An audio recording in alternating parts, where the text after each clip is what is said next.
Latest Android വേർഷൻസിൽ എങ്ങനെയാണ് ഒരു Android ഡാറ്റൻ്റെ ഉള്ളിൽ കയറിയിട്ട് അല്ലെങ്കിൽ ഒരു OBB കയറിയിട്ട് ഒരു ഫയൽ മൂവ് ചെയ്യുക അല്ലെങ്കിൽ കോപ്പി ചെയ്യുക എന്നാണ് ഈ വീഡിയോയിൽ കാണിക്കാൻ പോകുന്നത്. അതിന് രണ്ട് മെത്തേഡ് കാണിച്ചു തരാം. ഫസ്റ്റ് മെത്തേഡ് എന്ന് പറയുന്നത് ഫയൽ മാനേജർ ഡൗൺലോഡ് ചെയ്യുന്നത്. ഷോമിൻ്റെ ഫയൽ മാനേജർ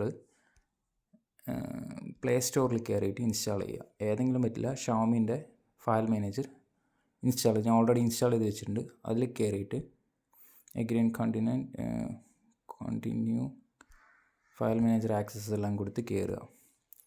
അതിൽ കയറി കഴിഞ്ഞാൽ ആൻഡ്രോയിഡിൽ നമ്മൾക്കിപ്പോൾ OBB എടുക്കേണ്ടത് പറഞ്ഞു കഴിഞ്ഞാൽ OBB കൊടുത്തു കഴിഞ്ഞാൽ ഇങ്ങനെ വരും. വ്യൂ ഇൻ ഫയൽസ് എന്ന് കൊടുത്തു കഴിഞ്ഞാൽ ഇതിൻ്റെ നമ്മുടെ ഇൻബിൽഡ് ആയിട്ടുള്ള ഫയൽ മാനേജറിൻ്റെ ഉള്ളിലേക്ക് കയറുക. അതിൻ്റെ ഉള്ളിൽ കയറി കഴിഞ്ഞാൽ നമുക്ക് ഡാറ്റയും കാര്യങ്ങളെല്ലാം കാണാൻ കഴിയും. ഇതിന്ന് ചില സംഭവങ്ങൾ മാത്രമേ കോപ്പി ചെയ്യാനോ അല്ലെങ്കിൽ മൂവ് ചെയ്യാനോ കഴിയുള്ളൂ. അത് കാരണമാണ് വേറൊരു മെത്തേഡും കൂടെ കാണിച്ചു തരാമെന്ന് പറയുന്നത്. വേറെ മെത്തേഡ് എന്ന് പറയുന്നത് സെയിം തന്നെ. ഇതിൽ കയറി കഴിഞ്ഞാൽ Z ആർക്കീവർ ഉണ്ടാവും. Z ആർക്കീവർ അല്ലെങ്കിൽ Z ആർക്കീവർ എന്ന് പറഞ്ഞിട്ട് ഒരു ആപ്പ് ഉണ്ട്. അതൊന്ന് ഇൻസ്റ്റാൾ ചെയ്യുക. അതിൽ കയറി കഴിഞ്ഞാൽ പെർമിഷൻ ആക്സസ് കൊടുക്കുക. ഉള്ളിൽ കയറി കഴിഞ്ഞാൽ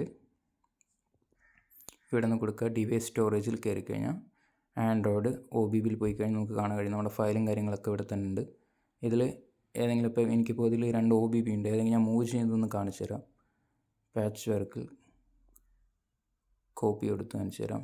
ബാക്കിലോട്ട് വരുന്നു. ഏതെങ്കിലും ഒരു സ്ഥലത്ത് എവിടെ ആർക്ക് ഫയൽ എന്നൊരു സംഭവമുണ്ട്. അതിൻ്റെ ഉള്ളിൽ കൊണ്ടൊന്ന് പേസ്റ്റ് ചെയ്ത് കാണിച്ചു തരാം. 439 MB എത്ര ഉണ്ടെന്നൊക്കെ ആയിന്ന് കണ്ടില്ലേ. നല്ല ഫാസ്റ്റുള്ള ആപ്പാണ്. ഇതാണ് അപ്പോൾ രണ്ടാമത്തെ മെത്തേഡ്. സോ ഇത് ഹെൽപ്ഫുൾ ആയിരിക്കും എന്ന് വിചാരിക്കുന്നു. ഇതൊരു പുതിയ യൂട്യൂബ് ചാനലാണ്. അപ്പോൾ നിങ്ങൾക്ക് സബ്സ്ക്രൈബ് ചെയ്യാൻ പറ്റുകയാണെങ്കിൽ സബ്സ്ക്രൈബ് ചെയ്ത് സഹായിക്കുക. Okay, thank you.